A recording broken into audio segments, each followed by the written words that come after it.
So Andretti would win the 1964 Joe Jamis Pat O'Connor Memorial USAC Sprint Car race at Salem Speedway in Salem, Indiana. Andretti continued to race in USAC Sprint Cars after moving into Champ Cars. In 1965, he once won at Ascot Park and finished 10th in the season points. In 1966, he won 5 times.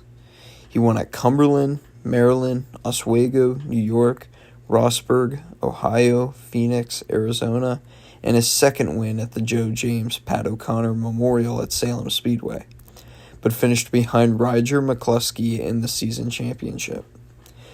In 1967, he won 2 of 3 events that he entered.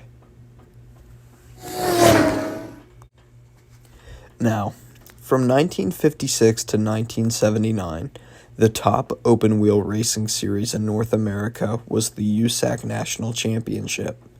It was often referred to as IndyCar racing, referring to the famous Indianapolis 500 race, which was the centerpiece of the championship.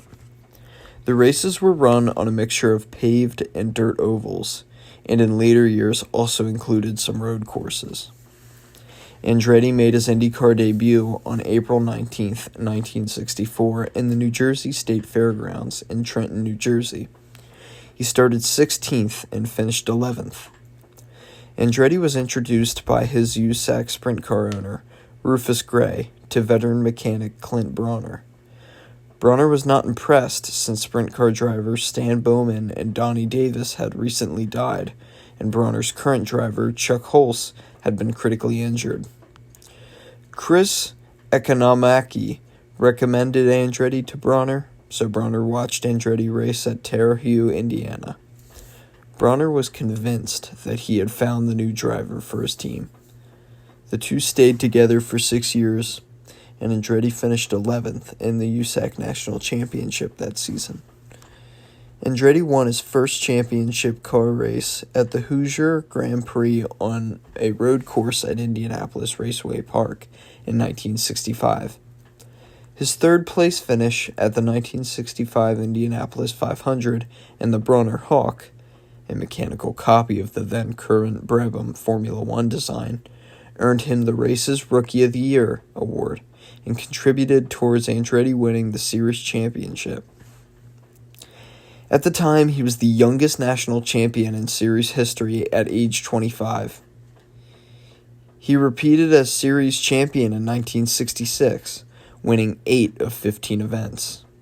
He led every lap of the 1966 Langhorne 100. He also won pole at the 1966 Indianapolis 500.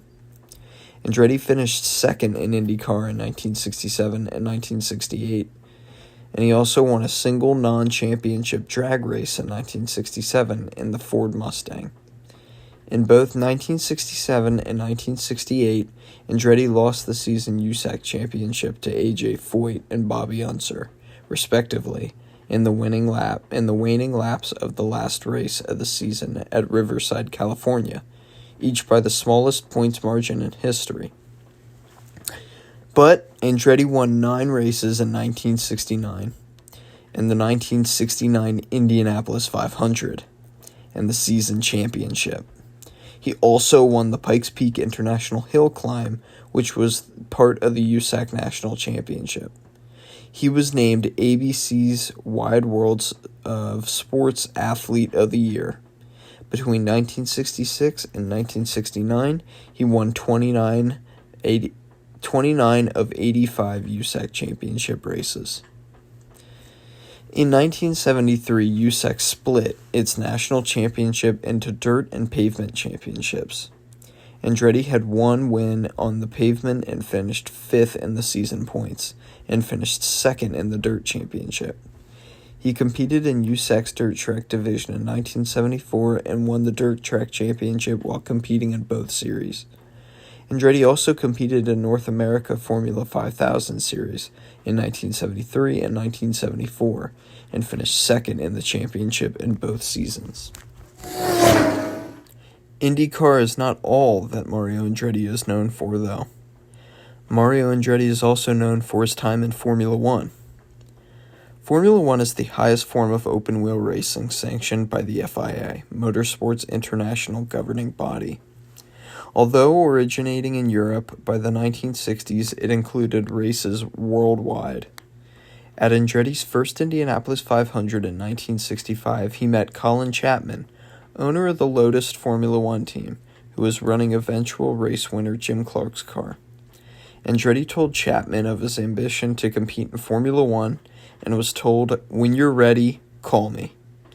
By 1968, Andretti felt he was ready.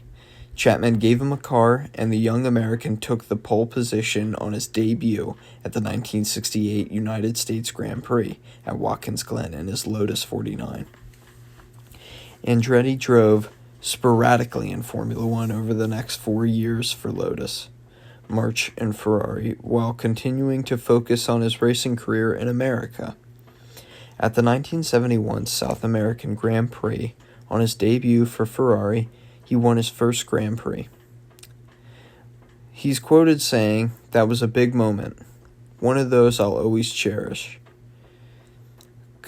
Kyalami was a fun circuit to drive with lots of elevation changes, and Ferrari gave me equal equipment to my teammates. It was a good weekend.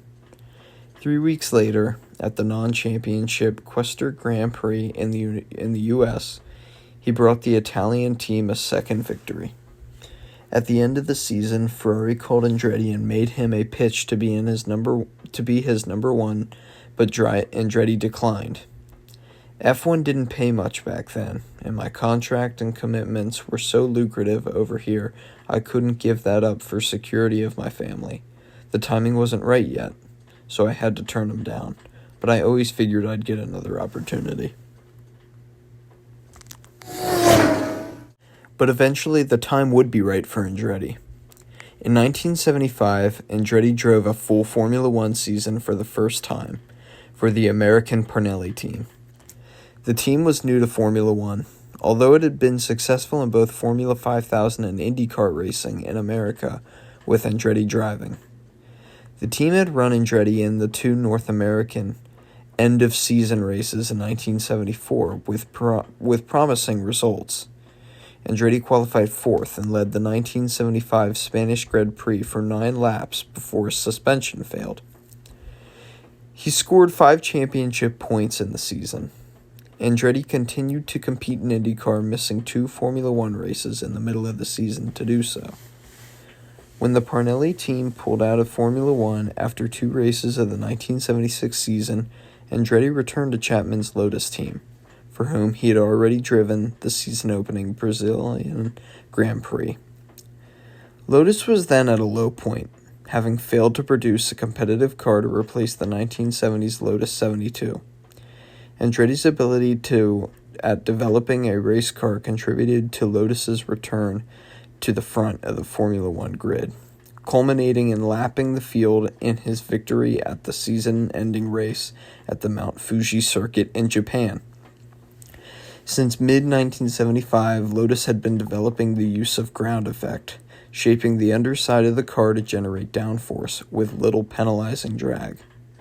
For his part, Andretti worked at setting up his cars for the races, exploiting subtle differences in tire size or stagger and suspension setup on each side of the car to optimize it for each track. An approach imported from his extensive oval racing experience in the United States. In 1977 at Long Beach, he became the only American to win the United States Grand Prix West and the last American as of 2022 to win any U.S. Grand Prix. The Lotus 78 wing car proved to be the most competitive car of 1977, but despite winning four races, more than any other driver, reliability problems and collisions with other drivers meant Andretti finished only 3rd in the championship. At the end of 1977, Andretti was approached by Ferrari as a potential replacement for Niki Lauda. I had a handshake agreement with Colin, and he had already agreed to pay me what Ronnie Peterson was making, which was the highest salary in F1. So I asked Mr. Ferrari what he was willing to pay me. He said, "You know, Mario, I can't put a price on your talent, so you tell me." That SO